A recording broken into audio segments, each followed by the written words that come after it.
नमस्कार दोस्तों। कोविड-19 आप सभी को तो याद ही होगा। साल 2020 में इसने पूरी दुनिया में कितनी हड़कंप मचाई थी। आज हम इस टॉपिक को थोड़ी गहराई से समझेंगे। कोविड-19 का पहला केस सन 2019 में चाइना के वुहान सिटी में पाया गया था और सन 2020 तक ये पूरी दुनिया तक फैल गया।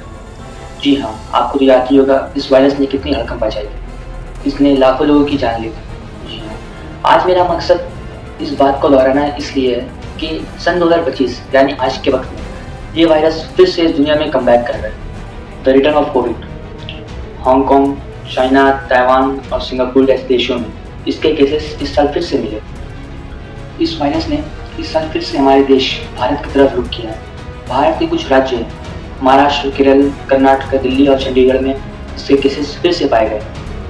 कर्नाटका में इन्फेक्टेड लोगों की संख्या 430 और दिल्ली में 104 बताई जा रही है और तो और चंडीगढ़ में पहला डेथ केस भी बताया जा रहा है। हमारे देश भारत में इस वायरस का खतरा फिर से मंडरा रहा है और सिर्फ भारत में नहीं, ये वायरस फिर से पूरी दुनिया को अपनी चपेट में लेने की कोशिश है। ऐसा मैं नहीं कह रहा हूँ, ऐसा लोगों का मानना है। बाबा वेंगा, जो कि अपनी भविष्यवाणियों के लिए बहुत ज़्यादा फेमस, बहुत मशहूर है, उन्होंने कहा था कि सन 2025 में दुनिया फिर से किसी एक बड़े वायरस से जूझेगी। जी हाँ, लेकिन इस बात में कितनी सच्चाई है कितनी नहीं वो तो नहीं पता। इनकी सबसे फेमस भविष्यवाणी है कि 9/11 का अटैक। खैर, हम फिर से अपने टॉपिक की तरफ वापस आते हैं। अगर सच में ये कोविड फिर से वापसी कर रहा है तो ये दुनिया के लिए फिर से वार्निंग।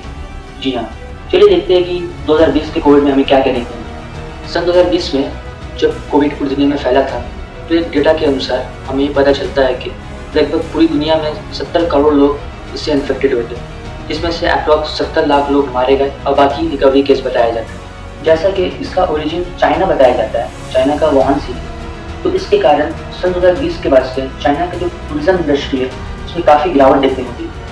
ऐसा रिपोर्ट के अनुसार पता चलता है कि लगभग चाइना की मेरे मन में एक सवाल उठता है कि इस कोविड वायरस को इतना बड़ा चढ़ा कर दिखाया गया है, क्या सच में ये वैसा ही है, वैसा खतरनाक है, या फिर इसके पीछे की कहानी कुछ और ही है। इस दौरान मेडिकल स्पेंड जो था वो लगभग 9 ट्रिलियन US तक चला गया था, यानी पूरी दुनिया की जीडीपी का लगभग 10% तक। इसी दौरान अमेरिका के $100 बिलियन स्कैम की खबर आती है।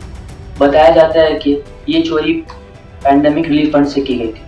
जी हाँ, इस चोरी पे एलन मस्क ट्वीट करते हैं और बताते हैं कि इस चोरी का कारण अमेरिका के पेमेंट सिस्टम के फेलियर को बताते हैं। जी हाँ, उन्होंने इसका पूरा इल्ज़ाम अमेरिका के पेमेंट सिस्टम पे डाला। क्या सच में कोविड जैसी कोई वायरस एग्जिस्ट करती है, या इसके पीछे का कारण गरीब को और गरीब बनाना और अमीर को और अमीर बनाना है? आपकी क्या राय है? कमेंट में